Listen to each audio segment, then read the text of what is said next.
ইবলিস শয়তানের বাপ হলো খবিশ, তার মায়ের নাম ছিল নিবলিস, এর জন্মস্থান ছিল জাহান্নাম। তো ইবলিস শয়তানকে যখন আমার আল্লাহ ফারিস্তাদের কথা মতো আসমানে তুলে নিলেন, ফারিস্তাদের শেখানো আমল শুরু করলেন। ইবলিসের ছোটবেলার একটা কথা বলি, ইবলিস অত্যন্ত মেধাবী ছিলেন। তার ওস্তাদ তাকে বলছে, তার মাস্টার তার বাপকে বলছে, খবিশকে বলছে, জানেন বন্ধু, আপনার মানে ছেলে ইবলিস অত্যন্ত মেধাবী, যেটা একবার বলি দ্বিতীয়বার তাকে বলতে লাগে না। তবে অত্যন্ত মেধাবী হলেও এর ভিতরে একটা বং চরিত্র আছে, যে মানুষকে অত্যন্ত ডিস্টার্ব করে, মানুষকে অত্যন্ত বিরক্ত করে। প্রথম থেকে তার স্বভাব ছিল ওটা মানুষকে ডিস্টার্ব করার, মানুষকে বিরক্ত করার। পরে আমার আল্লাহ তাকে ফারিস্তাদের মাধ্যমে আসমানে উঠালেন। সেই আসমানে ফারিস্তারা কেমন করে আল্লাহওয়ালা হতে হবে, কেমন করে আল্লাহর ইবাদত করতে হবে, তাকে একের পর এক শিখালেন। আল্লাহর মালাইকা ফারিস্তারা শয়তান ইবলিসকে শিখিয়ে নিলেন। 1000 বছর প্রথম আসমানে ইবলিস শয়তান আল্লাহর ইবাদতে মগ্ন, ইবাদত করতে করতে 1000 বছর পার হয়ে গেল। এ জওয়ান যুবকেরা, ইবলিস শয়তান যখন প্রথম আসমানে চলে গেলেন, প্রথম আসমানে যাওয়ার পরে 1000 বছর আল্লাহর ইবাদত করলেন। 1000 বছর আল্লাহর ইবাদত করার পরে ফারিস্তারা ইবলিসের দিকে তাকিয়ে নিজেরাই লজ্জিত হয়ে গেল, যে যাকে আমরা ইবাদত করা শেখালাম, যাকে আল্লাহ বলা শেখালাম, যে কেমন করে আল্লাহকে ডাকতে হবে, কেমন করে আল্লাহওয়ালা হতে হবে, কি বললে আল্লাহ খুশি হবে, আমরা তাকে শিখিয়ে দিলাম। আর সে কিনা আমাদের থেকে বেশি ইবাদতে মগ্ন হয়ে গেল। আল্লাহর মালাইকারা বলতে আরম্ভ করে দিলেন, ইবলিস যেমন একটা জায়গায় পৌঁছে গেছে, হয়তো আমরা তাদের কাছে, তার কাছে শিক্ষা নিতে হবে আমাদের। ইবলিস শয়তান ইবাদত করতে করতে 1000 বছর যখন পার হয়ে গেল, আল্লাহর মালাইকারা দোয়া করলেন, আল্লাহ ইবলিস শয়তানকে কি আমরা, ইবলিস কি, তখন কিন্তু ইবলিস শয়তান হয়নি, তখন কিন্তু ইবলিস মারদুদ হয়নি। আমার আল্লাহর কাছে দোয়া চাইলেন ফারিস্তারা, রব্বুল আলামিন, আমি ইবলিসকে কি আমরা দ্বিতীয় আসমানে নিতে পারি? আমার আল্লাহ ফারিস্তাদের দোয়া কবুল করে নিলেন, ইবলিসকে দ্বিতীয় আসমানে নিয়ে নিলেন। ইবলিস যখন দ্বিতীয় আসমানে গেলেন, সেখানে 1000 বছর আল্লাহর ইবাদত করলেন। তো তৃতীয় আসমানে 1000 বছর আল্লাহর ইবাদত করলেন। চতুর্থ আসমানে 1000 বছর আল্লাহর ইবাদত করলেন। যখন ইবলিসের ইবাদতের মাত্রাটা ভয়ঙ্কর হয়ে যায়, আস্তে আস্তে বুলন্দ হয়ে যায়, বেড়ে যায়, সমস্ত ফারিস্তারা আলোচনা করতে শুরু করে, ও আল্লাহর মালিকা ফারিস্তারা, দেখো আমরা যাকে এনে শেখালাম, ট্রেনিং দিলাম, কেমন করে আল্লাহওয়ালা হতে হয়, কেমন করে আল্লাহর ইবাদত করতে হয়, এখন তো ইবলিস তো আমাদের থেকে আরো উপরে চলে যাচ্ছে। ইবলিস ইবাদতের দিরা, ইবাদতে আল্লাহর ইবাদতের ক্ষেত্রে আমাদের থেকে তিনি আলাদা হয়ে গেছে। অনেক ফারিস্তারা বলতে আরম্ভ করেছেন, অনেক ফারিস্তারা ইবলিসের প্রশংসায় পঞ্চমুখী হয়ে গেছে। সবাই তারা বলতে লাগে, এখন আর আমাদেরকে নিজের ইচ্ছায় ইবাদত হবে না, আমরা কিন্তু ইবলিসের কাছে আমাদের শিক্ষা অনেক বাকি আছে। ইবলিস শয়তান এত আল্লাহর ইবাদতে ব্যস্ত, এত আল্লাহর ইবাদতে মগ্ন, ফারিস্তারা বলছে ইবলিসের কাছ থেকে আমাদের শিক্ষা নিতে হবে। এমন করে ইবলিসের কাছ থেকে তারা শিক্ষা নিতে আরম্ভ করলেন। ইবলিস যখন অত্যন্ত জ্ঞানে আল্লাহর ধ্যানে মগ্ন, আল্লাহকে খুশি করে ফেললেন, আমার আল্লাহ তাকে মুআল্লিমাতুল মালাইকা অর্থাৎ ফারিস্তাদের মাস্টার বানিয়ে দিলেন। বলেন না সুবহানাল্লাহ। কিন্তু ওর গোড়ায় গন্ডগোল থাকার কারণে ও মুআল্লিমাতুল মালাইকা হওয়ার পরেও মারদুদ হয়ে গিয়েছিল। হঠাৎ করে একদিন ইবলিসের মনে হলো, আল্লাহ আপনি তো আমাকে সব দিয়েছেন, আমি আপনার অত্যন্ত প্রিয়, আমি আপনার লাউহে মাহফুজটা একবার দর্শন করতে চাই, এটা আমার মনের বড় আশা। আমি আর কোনোদিন আপনাকে বলবো না, একবার আপনি আমাকে লাউহে মাহফুজটা দর্শন করান। এ জওয়ান যুবকেরা, ইবলিস যখন আল্লাহর কাছে দোয়া চাইলেন, তখন কিন্তু ইবলিস শয়তান হয়নি, তখন কিন্তু ইবলিস মারদুদ হয়নি।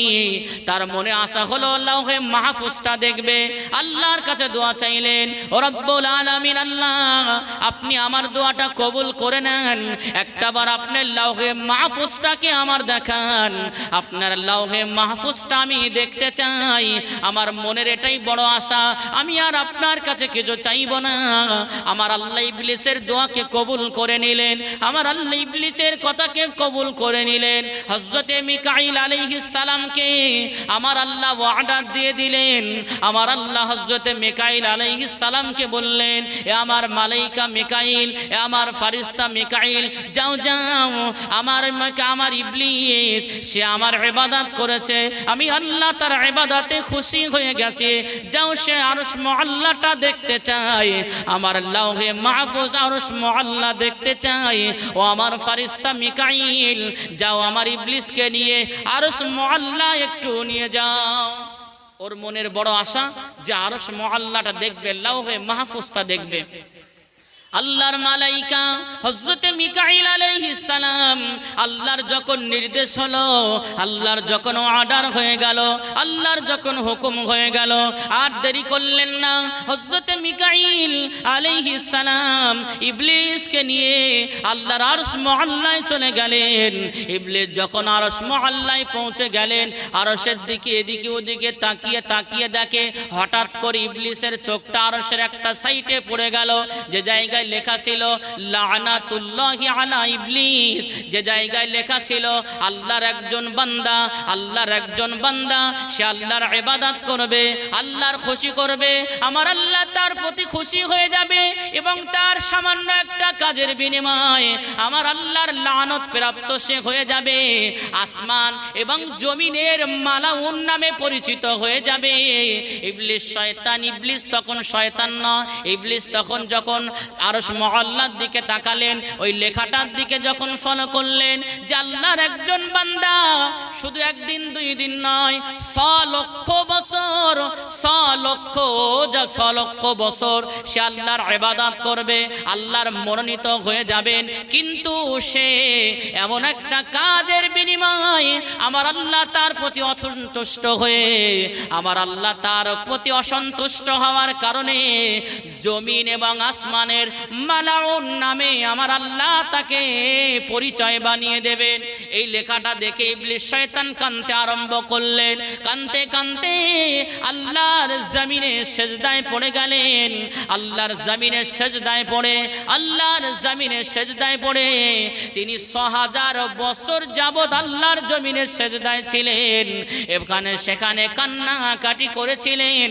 কে কান্না করেছিলেন 6000 যাবত? ওই ইবলিস যে দেখেছিল আরশ মুআল্লায় লেখা আছে, যেখানে কিনা লেখা আছে আল্লাহর একজন বান্দা আল্লাহর দাসত্ব করবে, গোলামতি করবে, আল্লাহর ইবাদত করবে, আমার আল্লাহ তার ইবাদতে খুশি থাকবে, কিন্তু তার সামান্য আল্লাহর অমান্যতার কারণে, আল্লাহর অমান্যতার কারণে আমার আল্লাহ তাকে জমিন এবং আসমানের মালাউন হিসাবে পরিচিতি বানিয়ে দেবে।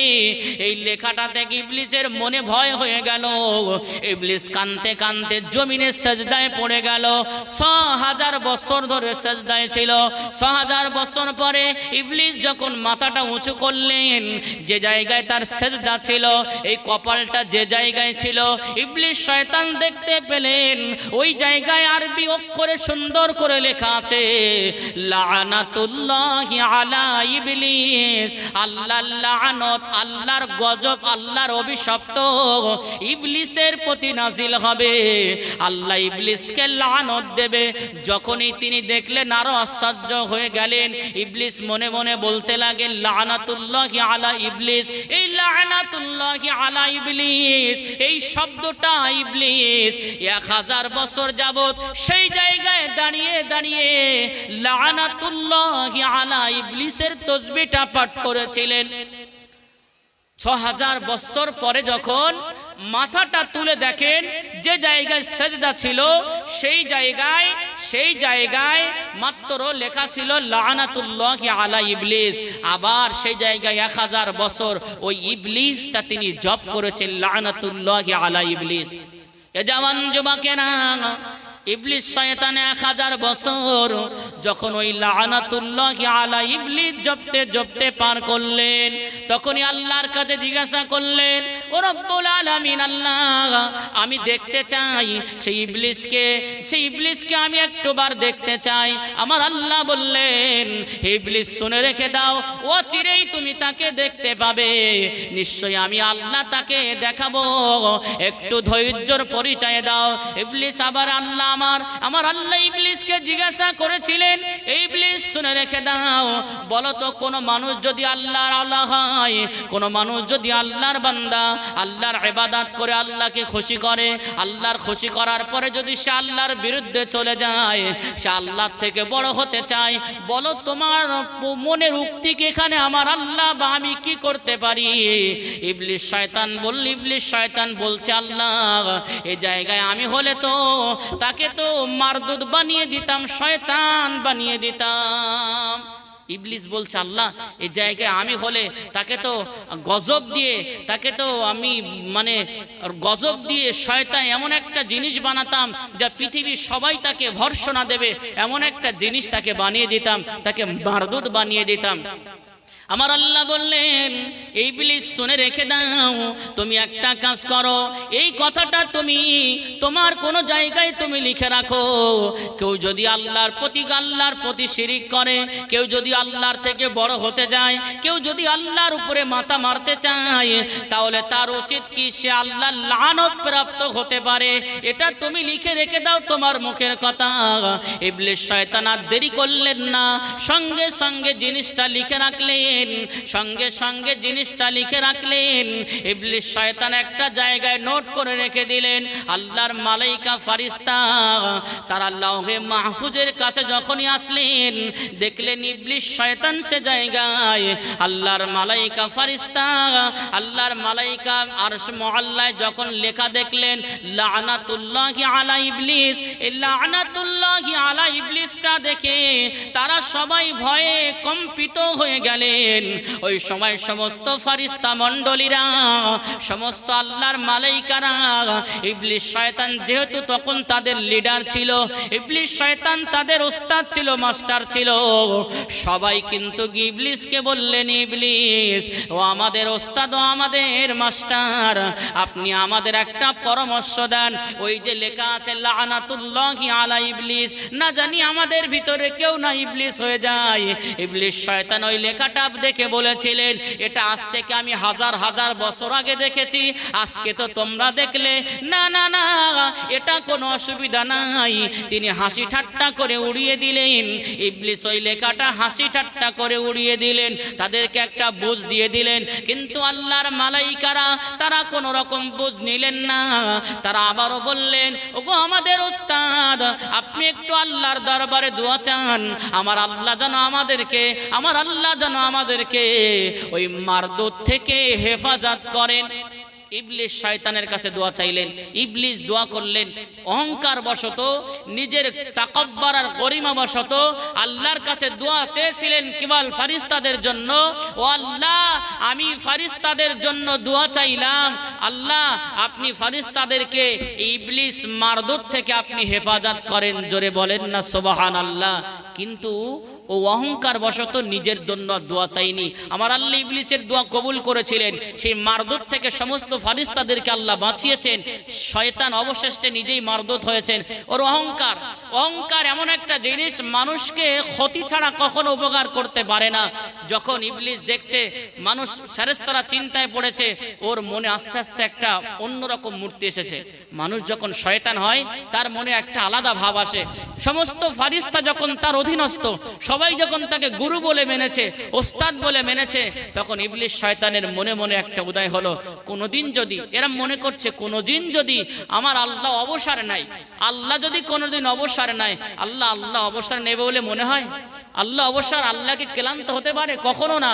আমরা ঘুমিয়ে গেলেও আমার আল্লাহ কোনোদিন ঘুমান না। জোরে বলেন না সুবহানাল্লাহ। তাকবীর দেন তো, নারী তাকবীর। তাকবীর দেন না, নারে তাকবীর। ইবলিসের মনে যখন অহংকার চলে আসলো, ওর মনে যখন তাকাব্বুর চলে আসলো, ও একটা ভাবনা চিন্তা আরম্ভ করে দিল, আমার আল্লাহ যখন অবসর নেবেন, আমার আল্লাহ যখন বিশ্রামে যাবেন, এই পৃথিবীর জমিনে আসমানের উপরে এত বড় দায়িত্ব সামলানোর মতো আমার চোখে তো আমি আর কাউকে দেখছি না। এই ধারণাটাকার ইবলিসের, মানে আস্তে আস্তে শয়তান হবে, তার ধারণা এলো আল্লাহ যদি কোনোদিন অবসর নেয়, আল্লাহ যদি কোনোদিন দায়িত্বভার ছেড়ে দেয়, তাই আসমানের জমিনে দায়িত্ব নেওয়ার মতো আমার মতন ক্ষমতা দক্ষতার কারণ নাই। ওর নজরে এটাই চলে আসলো। এই না মনে করে একদিন সমস্ত ফারিস্তাদের একত্রিত করলো, ও আল্লাহর মালাইকারা বলো বলো, আমার আল্লাহ যদি কোনোদিন দায়িত্ব অবসর নেন, কোনোদিন দায়িত্ব যদি ছেড়ে দেন, তাহলে তোমরা কার কথা শুনে চলবে, কার কথা মেনে চলবে? সমস্ত ফারিস্তারা এক বাক্যে বলেছিল, ও আমাদের ওস্তাদ শুনে রেখে দেন, আমরা আমার আল্লাহ যার কথা মেনে চলতে বলবে, যার কথা শুনে চলতে বলবে, আমরা তার কথা মেনে চলবো। ইবলিস শয়তান আবারও বললেন, ইবলিস আবারও বললেন, আমি যদি তোমাদেরকে বলি আমার কথা মেনে চলো, ফারিস্তারা জবাব দিলেন, না না না, আমার আল্লাহ যেটা বলবে সেটাই মানবো। যখন বারে বারে ইবলিস শয়তান তাদেরকে প্রশ্ন করলো, তারা একটাই জবাব দিল, আল্লাহ যেটা বলবে আমরা সেটা মেনে নেব, সেটার উপরে চলবো। তখন ইবলিস শয়তান একটা কথা বলেছিলেন নিজের দোষটাকে ঢাকার জন্য, ও আল্লাহর মালাইকারা আপনাদেরকে অনেক ধন্যবাদ, কারণ আমি জানতে চেয়েছিলাম আপনারা আল্লাহর প্রতি বিশ্বাস আছে কিনা, ভরসা আছে কিনা, অথচ সে নিজে খোদাই দাবি করার জন্য কথাটা বলেছিলেন। কিন্তু দেখছে যে হচ্ছে না, ফারিস্তারা আল্লাহর কথাই শুনবে, আমার কথা মানবে না, আমার পিছনে কেউ থাকবে না। সে আস্তে আস্তে জিনিস থেকে পিছিয়ে আসলো, কিন্তু তার মনে আবেগ লেগে আছে যে আমি আল্লাহর পরে দায়িত্বটা আমি যেন পাই, এই তার ভিতরে। তারপরে আমার আল্লাহ মানব জাতিকে সৃষ্টি করবেন, মানুষ জাতিকে বানাবেন, একটা পরিকল্পনা করলেন। ফারিস্তাদের বলেছিলেন আমি মানুষ জাতিকে বানাবো, তোমরা শুনে রাখো। ফারিস্তারা বলেছিলেন আল্লাহ ওরা তো দুনিয়ায় যাবে, কাটাকাটি মারামারি করবে। আল্লাহ বলেছিলেন ইন্নী আ'লামু মা লা তা'লামুন, বান্দা ও আমার ফারিস্তা, আমি আল্লাহ মানুষকে বানাবো, তারা কি করবে না করবে এটা আমি তোমাদের জবাব দেব না, তাদেরকে বানাবো এটাই তোমাদের জানিয়ে রাখলাম। ফারিস্তারা বললেন আল্লাহ আমাদের অন্যায় হয়েছে, যেহেতু আল্লাহ পরামর্শ নেওয়া বা দেওয়ার মতন কে নেই, আল্লাহ একা, আল্লাহর আগে পরে কেউ নেই, সবাই আমরা আল্লাহর মুখাপেক্ষী, আমার আল্লাহ কারোর মুখাপেক্ষী নাই। জোরে বলেন না সুবহানাল্লাহ।